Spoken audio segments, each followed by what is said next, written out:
তো চলে এসেছি একটা ছোট্ট টিউটোরিয়াল নিয়ে। এই লুকটা কিভাবে করলাম তোমাদের সাথে শেয়ার করার জন্য। তার জন্য ভিডিওটা শেষ অবধি দেখতে হবে। শুরু করলাম আই মেকআপটা।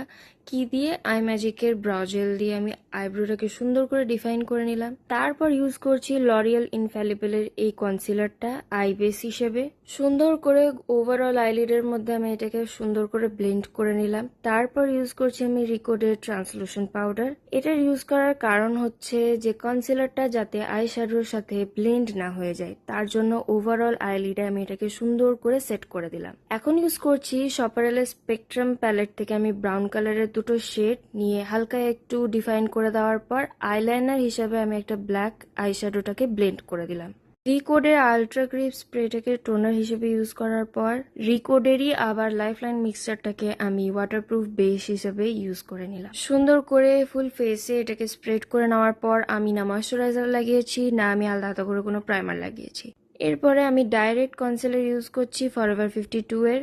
আমি এই ক্লিপটাতে নিজেকে রেখেছি যাতে সবাই জানতে পারুক যে হ্যাঁ, মেকআপ আর্টিস্টটা কে। ওটাকে ভালো করে ব্লেন্ড করে নেওয়ার পর চারমেসে মিলানোর দুখানা ফাউন্ডেশনের শেড আমি মিক্স করে শেড ম্যাচ করে আমি এটাকে অ্যাপ্লাই করে নিলাম। এরপরেও আমি সেম কনসিলারটা ইউজ করছি যেটা আমি আই বেসে ইউজ করেছিলাম, অ্যান্ড যে পোর্শনগুলো হাইলাইট করে দেওয়ার জন্য পারফেক্ট ওই জায়গাগুলোতে আমি এটাকে অ্যাপ্লাই করে নিলাম। হাইলাইটেড পোর্শনটাকে ব্লেন্ড করে নেওয়ার পর ফরএভার 52 এর এই ব্লাশের শেডটা ইউজ করে নিচ্ছি। খুব সুন্দর করে ক্রিম ব্লাশ, যেহেতু ভালো করে এটাকে ব্লেন্ড করতে হবে। তারপরে বিউটি ব্লেন্ডার দিয়ে ভালো করে সেট করে নেওয়ার পর আবার সেম রিকোডেড ট্রান্সলুশন পাউডার দিয়ে আমি ফুল ফেসটাকে সেট করে নিলাম।